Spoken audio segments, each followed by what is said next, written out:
Katy Perry spent 15 years building something most artists only dream about. Chart records that lasted for years. Stadium tours that sold out in minutes. A name so big that just one word told you exactly who people were talking about. She was untouchable. She was the blueprint. And then, on one Sunday night in April of 2026, everything she built started to shake. Not from a bad album. Not from a bad interview. From a single comment on a social media app. One reply. 30 seconds of reading. And now there is a criminal investigation open on the other side of the world. A specialist police unit has been assigned to the case. Witnesses are being tracked down. And Katy Perry has said almost nothing herself. Her lawyers have spoken. Her team has spoken. But Katy Perry, one of the most famous women on the planet, has been almost completely silent. And that silence is telling a story all on its own. Let us start from the very beginning.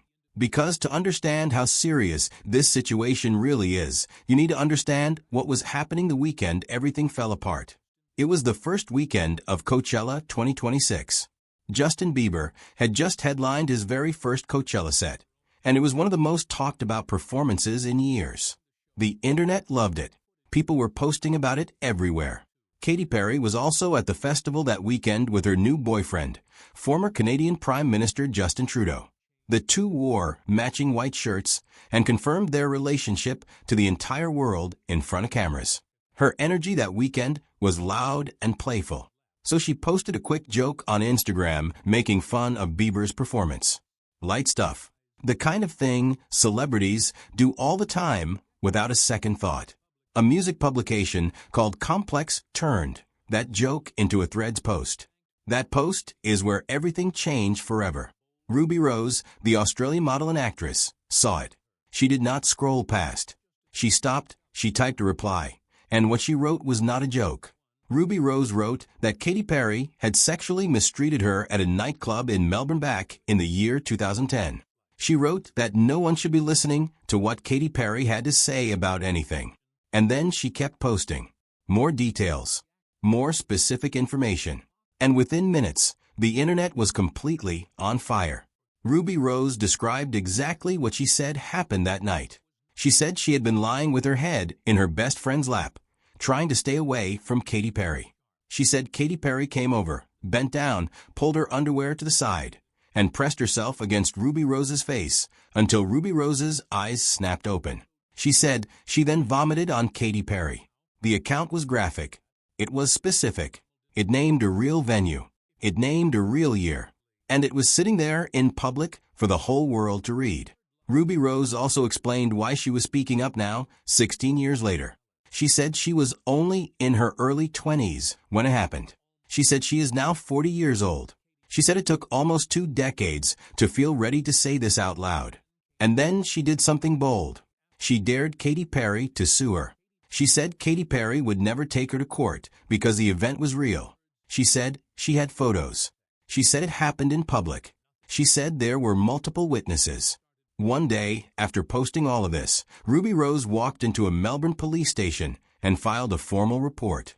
2 days after that, the Melbourne Sexual Offences and Child Abuse Investigation Team, known as SOSIT, released an official statement. They said detectives were looking into a historical sexual misconduct that took place in Melbourne in the year 2010 at a licensed venue in the Central Business District. The statement did not name Katy Perry. The statement did not name Ruby Rose. But every single person reading it already knew exactly who it was about. Now most people who see a headline about a celebrity and a police investigation imagine something small. A complaint that goes nowhere. That is not what this is.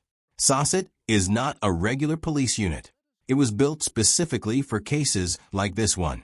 There are around 400 specially trained detectives working inside this system across the state of Victoria. Every detective who joins must complete a 4-week training course focused entirely on sexual offense investigations. They work alongside trauma counselors and forensic experts. These are specialists, and they have been assigned to this case. There is also one legal fact about Victoria that changes everything.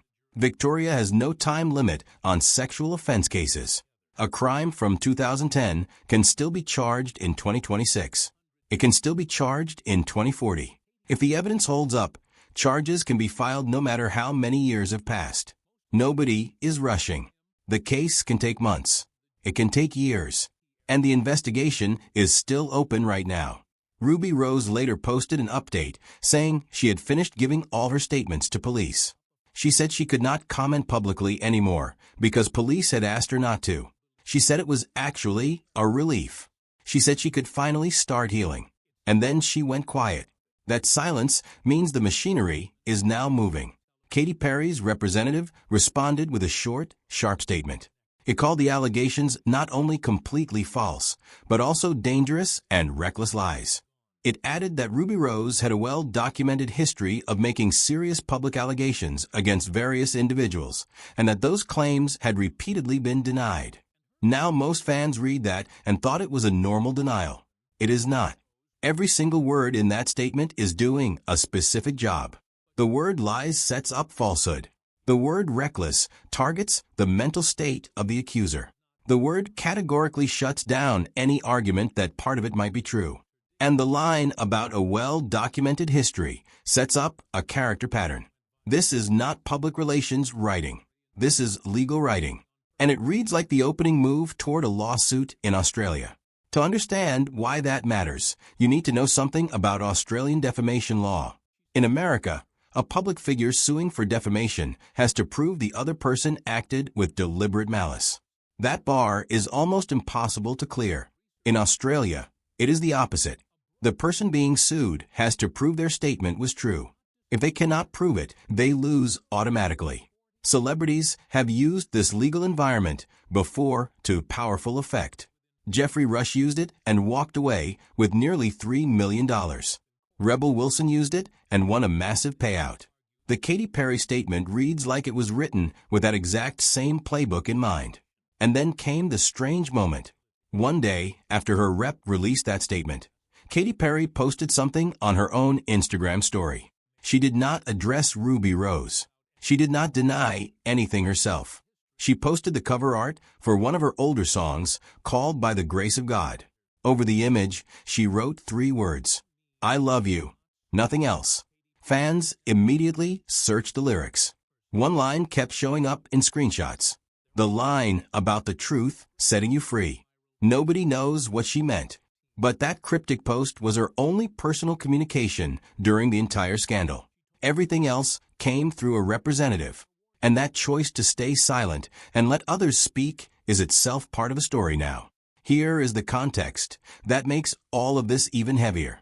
Katy Perry was already having one of the hardest stretches of her public life before any of this happened. Her 2024 album was the worst reviewed project of her career. Her lead single flopped. She worked with a producer whose history with Kesha caused a massive fan backlash. She flew on Jeff Bezos' rocket into space, and the internet roasted her for weeks. She split from Orlando Bloom after almost a decade together. Her world tour was earning over $130 million, but her image was already bruised before Ruby Rose typed a single word. So when her team fired back with courtroom language, she was not just defending herself from one accusation. She was trying to stop a year of bad press from turning into a complete collapse. Now let's talk about the nightclub where all of this allegedly started.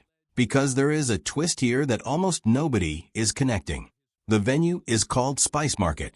It opened in 2009 in Melbourne, sitting in the basement of a building right next to the Grand Hyatt Hotel.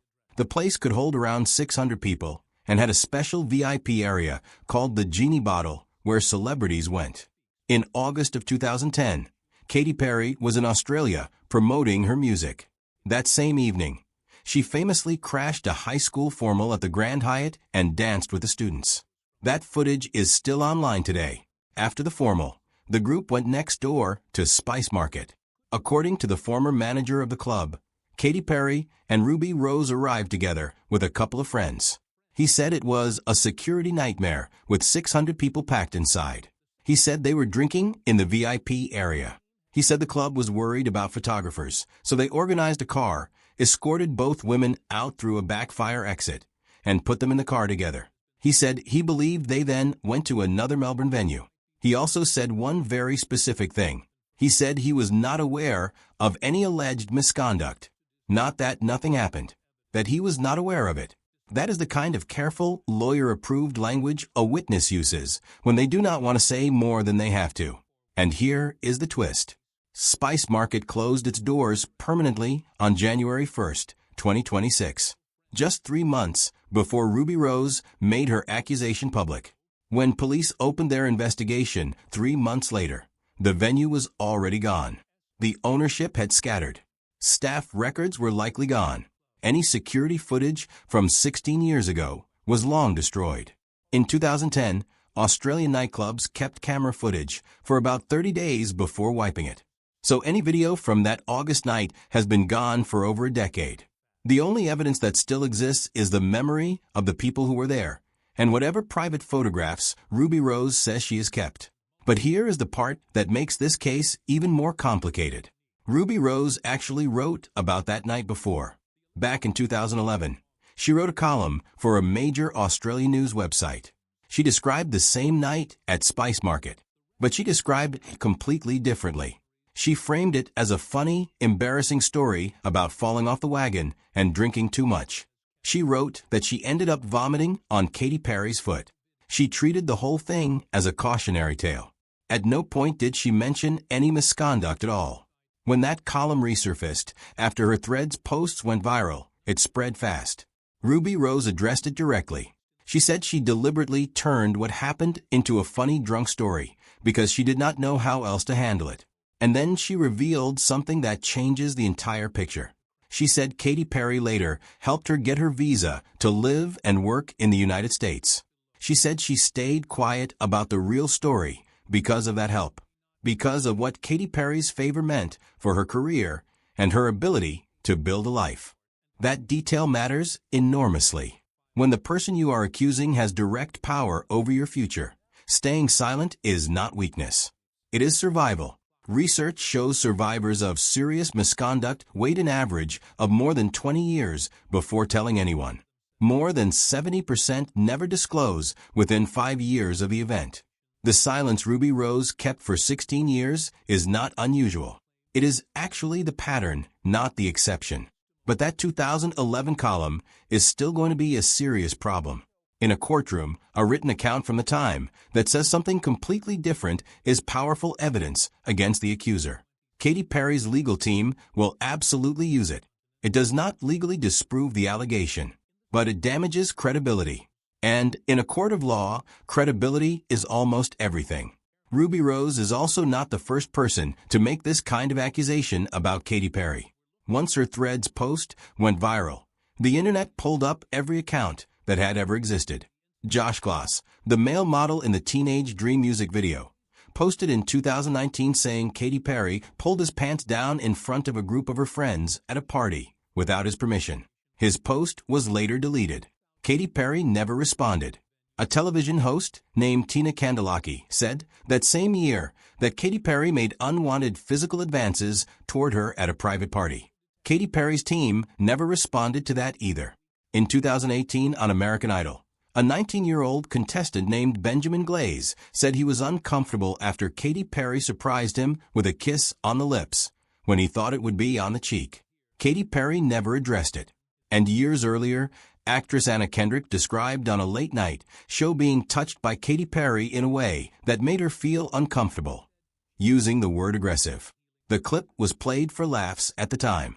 When it resurfaced during the scandal, nobody was laughing. When you line up all of these accounts, something becomes impossible to ignore. Every story involves a public setting.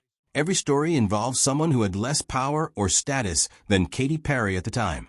Every story involves a physical boundary being crossed, usually framed as playful or as a joke. And every single time, Katy Perry either says nothing or her team issues a denial and moves on. That consistency is part of the story now. This is not one accusation. This is a pattern that stretches back more than a decade. So where does this go from here? It comes down to 4 people, each holding something that could change everything overnight.